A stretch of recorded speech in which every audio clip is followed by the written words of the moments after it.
nice to be back in Quad, even though you guys aren't here. Come to Quad. Like we're here. Oh, and come to Quad. Come to Quad. Because you're allowed. Quad's open and it's safe and clean, and you'll be met with happy smiley faces, and everybody wants to see you, and the more people that come through the door, the more things we can keep doing. Tea with teapots, which is good.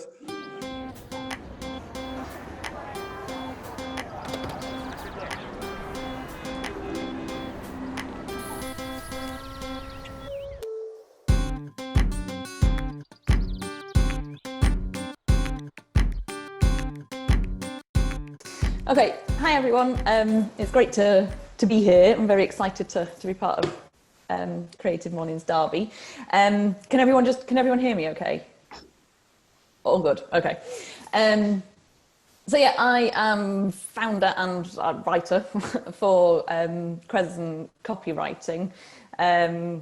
Came from my love of linguistics and languages that's kind of gone throughout my whole life. And yeah, it all kind of culminated in Crescent Copywriting. So we write copy for a range of businesses. We work with creative agencies to help them out when they need copywriting hands. And anything from blogs, websites, direct mail campaigns, email campaigns, anything kind of that a business needs for marketing. So that's just a little bit about me. But yeah, today I'm here to talk on the subject of spectrum. But before we go into the spectrum side of things, I just want to share a quote with you from the art of, I can never get this title right. Oh no, and everyone's, oh there we go. Subtle Art of Not Giving a Fuck, which I'm listening to on Audible at the minute, and it's brilliant. I don't know why I've not read it or listened to it before. But while I was thinking about this presentation, I was listening to it, and this quote really stood out. So, our culture today is obsessively focused on unrealistically positive expectations. Be happier, be healthier, be the best, better than the rest. Be smarter, faster, richer, sexier, more popular, more productive, more envied, and more admired. Be perfect and amazing and crap out 12-carat gold nuggets before breakfast each morning while kissing your selfie-ready spouse and 2.5 kids goodbye. And I think that was kind of quite a long-winded but really good way of kind of saying that, you know, we live in a culture that constantly wants to be better, better, better, and we're never quite satisfied with where we are, and we're constantly sort of fighting for the next thing, which is a good thing, and we should push ourselves out of comfort zones. But if you're pushing yourself to be something that you're not, then you're going to end up in a difficult place, and you're never actually going to be happy, satisfied, and achieve the actual best that you can. If it's not you, you're not going to achieve the best. So this kind of, you know, really went well with the idea of spectrums that I'm going to talk about today. Now, the first spectrum that I'm going to talk about is the autistic spectrum. This is just because it's very close to my heart and part of our everyday. My eldest little girl is autistic. She was diagnosed coming up to 2 years ago now. She's only 8, so she was diagnosed really early, especially for a girl. And it just seemed sort of wrong to do a presentation on spectrum without talking about the autistic spectrum. And although it's not going to be a presentation about autism, I think it's really good to use this as a basis to sort of introduce ourselves, you know, to the idea of spectrums.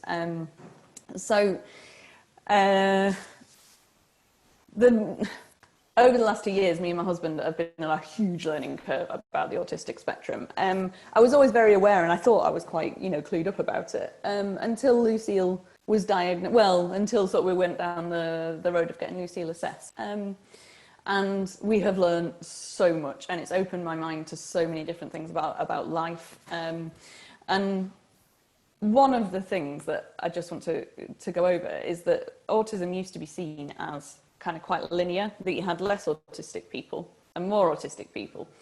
And you may have heard of this sort of referred to as less autistic people being high functioning and more autistic people being low functioning. Now, those terms they are still used, but they're not officially used within sort of autism diagnoses and such these days. And I can actually see, I can see why now, because Lucille would be seen as high functioning or autistic. She, you know, she's very verbal, you know, kind of her speech, she spoke really early. Her speech is absolutely fine. She's very sociable. She likes being with her friends, etc., etc.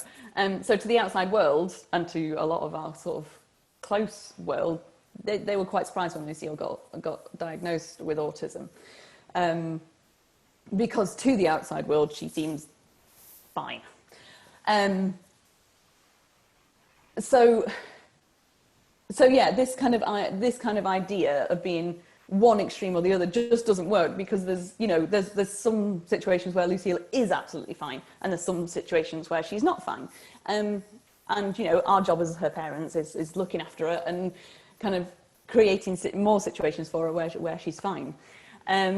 So this idea of the two extremes just doesn't work. And what actually is a better way to look at it is a much more sort of circular, segmented presentation where...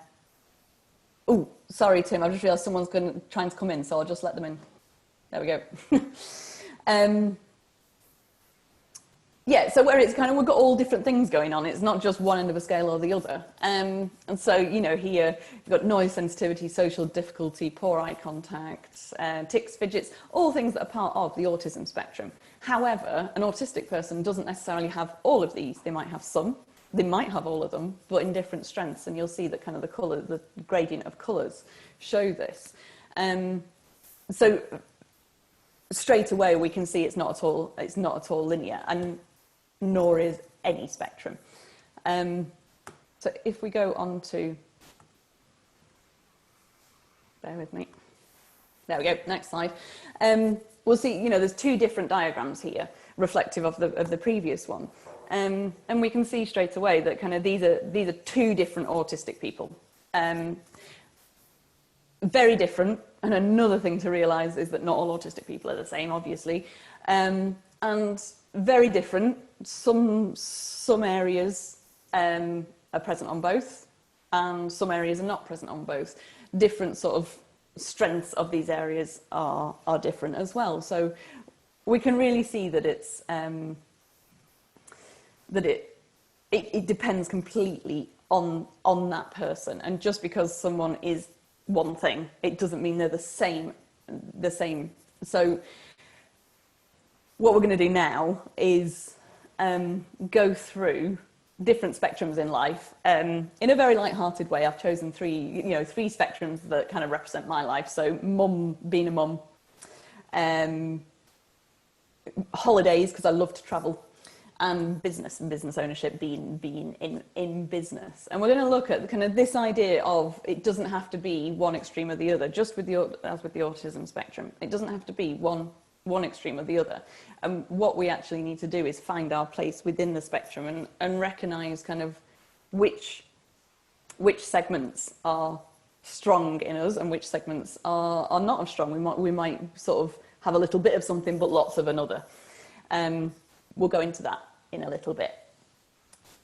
So the first one is mum, okay, and this is very sort of tongue-in-cheek. It could totally be dads as well. It's just I've based this section on an article that I read a few years ago that me and my friends laugh at from time to time. So yeah, it could totally be dads. It's just I've used mums because I'm a mum. So this is the school run. You know, if we've got any other mums in the group, I, for one, will admit I don't look like this on the school run. You know, lovely coiffed kids, well-dressed, ironed clothes, mum on cloud nine. That's not my school run. It's kind of get your shoes on, out the door. Let's hope we get there on time. Sorry. And this spectrum is going to be about playground mums. Now, if we do have any mums or even dads, you can, you know, as well. Yep, brilliant. Please, you know, feel free to unmute yourself and shout out if you recognise yourself in any of this spectrum. So the playground is made up of a lot of different mums, but the playground as a whole, that is kind of, you know, it has lots of different parts. So we'll kick off with the WhatsApp mum. Now I'm going to shout out here. The WhatsApp mum relies on WhatsApp. They relies on being able to check stuff with other mums or other parents. We've got a few thumbs up. being able to say, what do I need today for X school trip? Well, you know, whatever, that sort of thing. Also for that sense of community. So yeah, we've got the WhatsApp mum, we've got the craft mum. Craft mum aces all homework projects, and loves nothing more than a bake sale. Activewear, jogs off from the playground, or maybe has gym bags slung over the shoulder. The good enough mum. I think the good enough mum is the most common mum. Again, I'm going to claim this one. You know, hit all boxes, kind of. Probably doesn't excel at any area of kind of, you know, yes, my kids read, but they don't read every day like we're supposed to. But I do good enough. The drive-by mum, always off to somewhere next, you know, whether it be work or wherever, roars up, kicks the kids out, rolls off again. And then we have the clipboard mum. Clipboard mum keeps everyone and everything in check. So, you know, really organised, loves, thrives off the organisation, signs up to the PTA, and keeps everything running. So I'm going to go into this all a bit more, but one thing that I want to make clear at this point is that I am not categorising people as such. There are different types of people, and like I say, remember kind of that you can be all of one and a little bit of another, but we'll go into that a little bit later. So now we're on to holidays. Me and my husband have always loved holidays. Our way of holidaying has changed vastly since we had children. But it's a big part, you know, it's still a big part of life. So I think you have different forms of travellers as well. You have, you know, the backpack adventurer going off to Thailand, backpack, you know, youth hostels, no luxury. You've got party goers who like to hit places like Ibiza, party all night, sleep all day. That's the way they relax. The all-inclusive addict, you know, never happier than pina colada in hand, on a sun lounger, lying by a pool, food on tap, you know, beer on tap. City break fan, camera around the neck, sightseeing, bit of culture.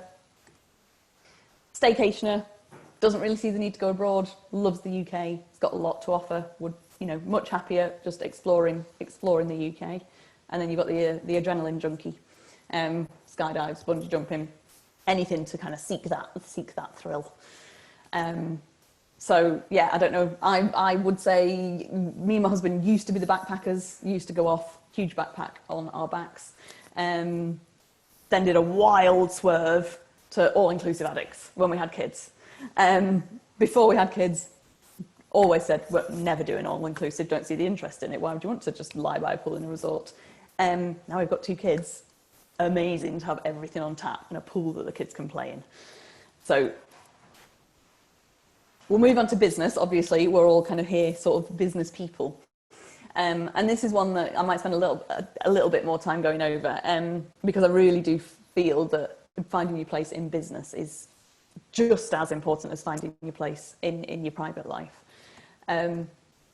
Business spectrum, again, it's not definitive. None of these are definitive. There'll be extra types and things, but I wasn't going to harp on for 3 hours about it. So we've got all hours people in business. They just love it. They love getting up early in the morning, working. They work a day. They even work in the evening. You know, they really thrive off it. And maybe they feel like they have to, but then maybe some people just do. You know, my husband's a classic sign of that. Loves working. He's up at 5:30. He just absolutely loves his job. 9 to 5er also loves their job, but they don't like to let it encroach on their personal life. So they need their evenings to maybe rejuvenate, to do whatever they do, but they don't want to work all the time. Again, I'm going to claim this one. I function much better personally and in work if I don't work all hours. The go-getter, the achiever, ambitious, really wants to climb that career ladder. Skin of my teeth, great at the job, but at the same time, will get there just by the skin of the teeth. You know, won't get things done in advance, maybe a little late, but they get the job done and they get it done well. Happy where I am, kind of the, you know, not the go-getter, wants to, certainly loves the job, very satisfied, just doesn't need to sort of seek out more to be happy and satisfied. And the people pleaser, you know, there's always people who they want to impress the boss, they want to make sure that their colleagues are happy, and they you know, a lot of their work is making sure that they are pleasing people and that the people around them are okay. So, you know, I really sort of think it's important to figure out where you lie on this spectrum, within this spectrum, with work, because if you're not a work all hours person and you try to be that person because society, culture makes you feel like you need to be like that, then you're going to burn out. You are not going to perform to your optimum. And actually, if you just accepted that you're a 9-to-5er, you'd actually perform and achieve a lot more. Conversely, if you do get a buzz off working, or, you know, if you're a go-getter and you try to be the happy where I am and accept kind of, no, this is where I am, I don't need more, when that's not in you, then you're not going to be satisfied either. So it's really important. There's no rights or wrongs here. It's really important just to realise who you are.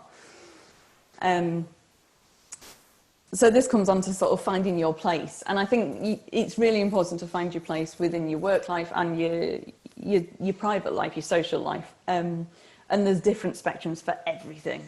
You know, I really believe that there's a spectrum throughout all walks of life, all parts of our lives. And it's kind of, you know, sitting down and asking yourself where you lie within that spectrum. And it's important to not think I am this, and try and categorise yourself into one category. And I think that's probably something I used to do too much. And possibly, you know, since what we've learned since Lucille was diagnosed, it's really opened my eyes that kind of, yes, it's important to find your place and recognise who you are, but don't try and fit yourself into a box, because then you're ignoring another part of yourself.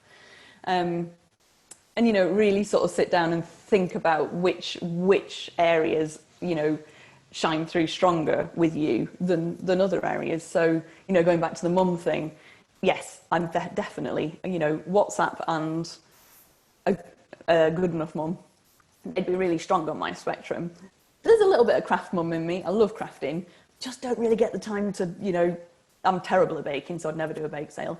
You know, I just don't get the time to sort of integrate it into both bits of, you know, all bits of life. There's still a little bit of a clipboard mum in me, but things change. And I think that's a really good thing to remember, that throughout life, your life's going to change, and where you lie on these different spectrums in life may change. So you might find that you're doing a little hop from one to another. It's not a huge change, but it is an adjustment. You might find that you have to take a jump and it's a bit more of an adjustment, or a huge, massive leap. And, you know, like I said, our holidays have changed immensely since we had kids, but we still enjoy them. And even though it's something that we never saw coming, you know, we thought we'd be able to backpack with kids, you know, go off riding elephants in Thailand. And then some people manage that, and that's great. And some people, it works for their family. It wouldn't work for our family. What works for our family is for us to go to an all-inclusive resort. You know, we do other stuff as well, but all-inclusive resorts are where we know that we are all going to be happy. So that was what my flying leaps. I also took a flying leap from being a clipboard mum, part of the PTA, to, you know, just your good enough mum. Because, you know, life was getting a little bit more complicated when Lucille started to need a bit more support and things. I didn't have the headspace to be that clipboard mum. So you may find that you change within the spectrum throughout your life, and you should never sort of ignore the fact that those changes can happen. And sort of coming, you know, kind of just to wrap this up, I think what's really important within all of life is to have respect for each other. And just because someone is different to you, there are no right and wrongs. And it's really important to sort of respect why that person is that person. You know, we could take the example of the clipboard mum, that sometimes you just want them to stop organising and being so on top of things. But actually, it's what works for them, and thank goodness they're there, because they kind of hold it all together for us. So it's really important to respect the different types. And I think at work, this is really important as well. You know, you choose your social life, you choose your private life, but you at work, you may find yourself working alongside people that are different and that it makes you feel a little uncomfortable. You know, if you're a go-getter and, you know, very much on the ball in advance with everything, then a skin of your teeth person might make you feel a little bit uncomfortable. Might get a bit frustrating, even a bit annoying at some points.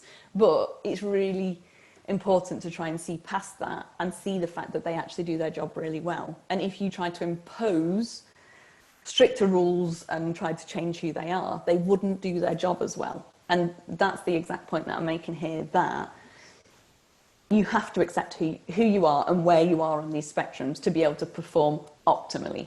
So, you know, I don't perform optimally as a skin of the teeth person. I like to be a bit more in advance than that. I'm not saying it doesn't happen, it does, but it makes me very uncomfortable to be doing things by the skin of my teeth. So that's, you know, that it's just a difference, but both types of people, they work to their optimum when they are in their in their comfort zone. So yeah, just we've got to keep in mind sort of the respect for others and the fact that all of these spectrums that we've been through, those circles, they make a whole, and we need the different types of people within all walks of life to make the whole. And if we respect that, then we can work together with understanding. Then we realise that we've got this, you know, we've got this community, and this is what makes community, and it makes a whole, and it makes a whole that works well if the respect is there. So, you know, kind of just to wrap up, it's about finding your place on these spectrums. Which are the stronger aspects of yourself? Which are the weaker? When I say weaker, I don't mean it in a failing point of a failing way. I mean sort of the softer side and the stronger side, let's say. Recognizing it in others, and realizing that makes a whole, and a whole that will work well, where everyone feels happy, satisfied, and can achieve their optimum by being part of that whole. So that's kind of, that's the wrap up. Obviously, any questions, comments here now. That's great. Also very open to sort of carrying on conversations elsewhere. So these are just my details if you want to do that. So, Tim, how do I hand back to you? I can claim host back, but let's okay, cool. Everybody give, if you stop sharing, let's give everybody thank you. like noisy claps. They're usually silent. I've not had that before. Brilliant. Thanks very much, Joe. I love seeing spectrums as a way of understanding life and people. That was a great idea. Let's all give Joe a big visible round of applause.